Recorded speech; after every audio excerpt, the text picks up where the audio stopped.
ఎన్టీఆర్ జిల్లా వేరులపాడు మండలం జయంతి గ్రామంలో అక్రమంగా నిల్వ ఉంచిన రేషన్ బియ్యంపై పౌర సరఫరాల శాఖ అధికారులు మెరుపు దాడులు నిర్వహించారు.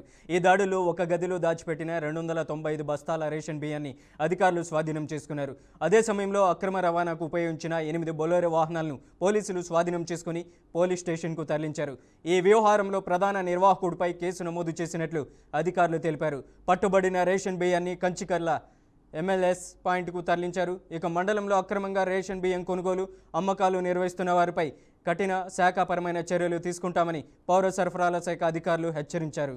ఎన్టీఆర్ జిల్లా వేరులపాడు మండలం జయంతి గ్రామంలో అక్రమంగా నిల్వ ఉంచిన రేషన్ బియ్యంపై పౌర సరఫరాల శాఖ అధికారులు మెరుపు దాడులు నిర్వహించారు. ఈ దాడిలో ఒక గదిలో దాచిపెట్టిన 295 బస్తాల రేషన్ బియ్యాన్ని అధికారులు స్వాధీనం చేసుకున్నారు. ఇక అదే సమయంలో అక్రమ రవాణాకు ఉపయోగించిన 8 బొలెరో వాహనాలను కూడా పోలీసులు స్వాధీనం చేసుకుని పోలీస్ స్టేషన్కు తరలించారు. ఈ వ్యవహారంలో ప్రధాన నిర్వాహకుడిపై కేసు నమోదు చేసినట్లు అధికారులు తెలిపారు. ఇక పట్టుబడిన రేషన్ బియ్యాన్ని కంచికచెర్ల MLS పాయింట్కు తరలించారు. మండలంలో అక్రమంగా రేషన్ బియ్యం కొనుగోలు, అమ్మకాలు నిర్వహిస్తున్న వారిపై కఠినమైన చర్యలు తీసుకుంటామని పౌర సరఫరాల శాఖ అధికారులు హెచ్చరించారు. ఇక ఇదే అంశానికి సంబంధించి అప్డేట్ ఇవ్వడానికి మా ప్రతినిధి సుబ్బు ఫోన్ లైన్లో ఉన్నారు. సుబ్బు, అప్డేట్ ఏంటి? ఓకే మనోజ్, ఈ ఎన్టీఆర్ జిల్లా వీర్లపాడు మండలంలో రేషన్ బియ్యాన్ని అక్రమంగా తరలిస్తున్న రేషన్ బియ్యాన్ని అధికారులు అడ్డుకున్నారు. వీర్లపాడు మండలం జయంతి గ్రామంలో ఒక ఇంట్లో అక్రమంగా నిల్వ చేస్తున్న రేషన్ బియ్యాన్ని సోమవారం అర్ధరాత్రి అధికారులు గుర్తించి వాటిని స్వాధీనం చేసుకున్నారు. ఆ గ్రామంలో ఒక వ్యక్తి ఇచ్చిన సమాచారం మేరకు జిల్లా పౌర సరఫరాల అధికారిని వాణి నేతృత్వంలో ఈ గ్రామంలో తనిఖీలు నిర్వహించగా సుమారు 15 టన్నుల రేషన్ బియ్యాన్ని గుర్తించారు. మొత్తం 15 టన్నుల రేషన్ బియ్యాన్ని గుర్తించారు. ఈ రేషన్ బియ్యాన్ని అంతటినీ కూడా స్వాధీనపరుచుకుని ఇది ఎవరిది అనే దాని మీద కూడా ఎంక్వైరీ జరుగుతుంది. అయితే ఈ ప్రధాన నిందితుడు ఒక అతన్ని గుర్తించినట్టుగా కూడా తెలుస్తుంది. గుర్తించిన అతనితో పాటు అతన్ని సహకరించిన వారిపైన కూడా కేసులు నమోదు చేస్తున్నట్లుగా కూడా జిల్లా పౌర సరఫరాల శాఖ అధికారిని వాణి వెల్లడించడం కూడా జరిగింది. ఈ రేషన్ బియ్యం బస్తాలతో పాటుగా 8 బొలెరో వాహనాలను కూడా సీజ్ చేసినట్టుగా కూడా మనకి సమాచారం అందుతుంది. మొత్తంగా చూసుకున్నట్టయితే ఈ ఇటీవల కాలంలో రేషన్ మాఫియా విచ్చలవిడిగా పెంచిపెరిగిపోతుందని కూడా చెప్పుకోవచ్చు.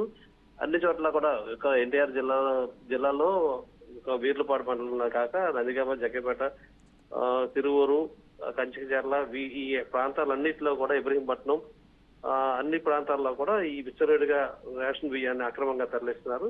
ముఖ్యంగా ఈ రేషన్ బియ్యాన్ని ఆ రాత్రి సమయాల్లో తరలించేందుకు, అంటే అధికారులకు దొరకకుండా ఉండేందుకు రాత్రిపూటలు తరలించేందుకు కూడా రేషన్ మాఫియా ప్రయత్నిస్తా ఉన్న పరిస్థితి అయితే నెలకొంది. ఇదే నేపథ్యంలో మార్చి 2వ తారీఖు సోమవారం అర్ధరాత్రి వచ్చిన సమాచారం మేరకు అధికారులు మెరుపుదాడులు చేశారు. ఈ దాడిలో ఒక ఇంట్లో దాచుకున్న రేషన్ బియ్యాన్ని సుమారు 15 టన్నుల రేషన్ బియ్యాన్ని కూడా పోలీసులు సివిల్ సప్లైస్ అధికారులు స్వాధీనం చేసుకున్నారు. దీని అంతటిని కంచికచెర్ల MLS పాయింట్లకు తరలించారు. అక్కడ నుంచి ఈ ఘటన పైన MRO నేతృత్వంలో పంచనామా నిర్వహించి అధికారులకి మరింత సమాచారాన్ని, అంటే ఇది ఎవరికి సంబంధించింది, ఇది ఎవరిది అనే దాని మీద కూడా పూర్తిగా సమాచారం అయితే వచ్చే అవకాశం ఉంది. దీనిపైన వీరందరి పైన కూడా కేసులు నమోదు చేసి కఠిన చర్యలు తీసుకుంటామని చెప్పేసి కూడా ఎవరైతే పౌర సరఫరాల శాఖ అధికారులు ఉన్నారో వారు వెల్లడించడం జరిగింది. సుమారు 15 టన్నులకు సంబంధించిన రేషన్ బియ్యాన్ని నిర్వహించిన రేషన్ బియ్యాన్ని స్వాధీనం చేసుకోవడం జరిగిందని కూడా తెలుస్తుంది. మనోజ్, ఇంత భారీ మొత్తంలో నిల్వ ఉంచిన రేషన్ బియ్యానికి సంబంధించినటువంటి రేషన్ డీలర్లను కూడా సస్పెండ్ చేసేటువంటి అవకాశం ఉంటుందా? ఇది రేషన్ డీలర్లకి ఇక్కడ వేరే చోట దాచి ఉంచడం వల్ల రేషన్ డీలర్లు ఎవరనేది ఇంకా దీని మీద ఒక స్పష్టత రాలేదు.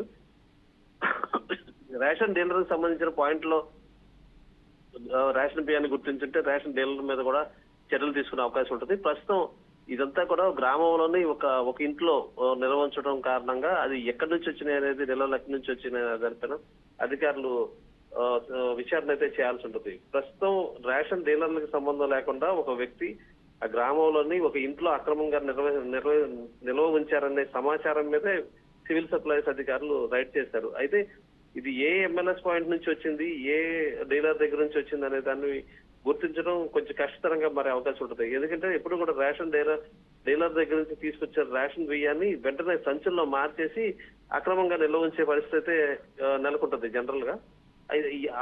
అదే తరహాలో ఇప్పుడు కూడా ఈ జయంతి గ్రామంలో దొరికిన రేషన్ బియ్యం కూడా సంచులు అంటే గవర్నమెంట్ నుంచి వచ్చిన సంచులు కాకుండా వేరే ప్లాస్టిక్ సంచుల్లో అంటే సూపర్ సంచుల్లో నిల్వ ఉంచిన పరిస్థితి అయితే నెలకొంది.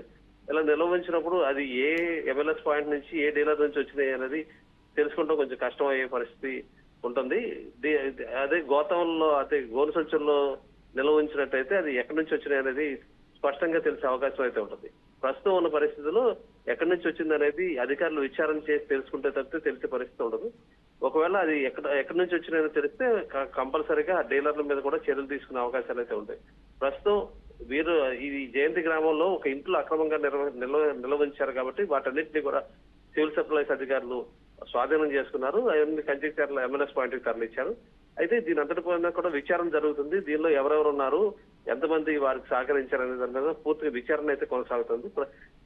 ఎంఆర్ఓ ఆధ్వర్యంలో పంచనామా నిర్వహించి దీని అంతటి కూడా విచారణ పోలీసులకు చెప్పే అవకాశం అయితే ఉంది.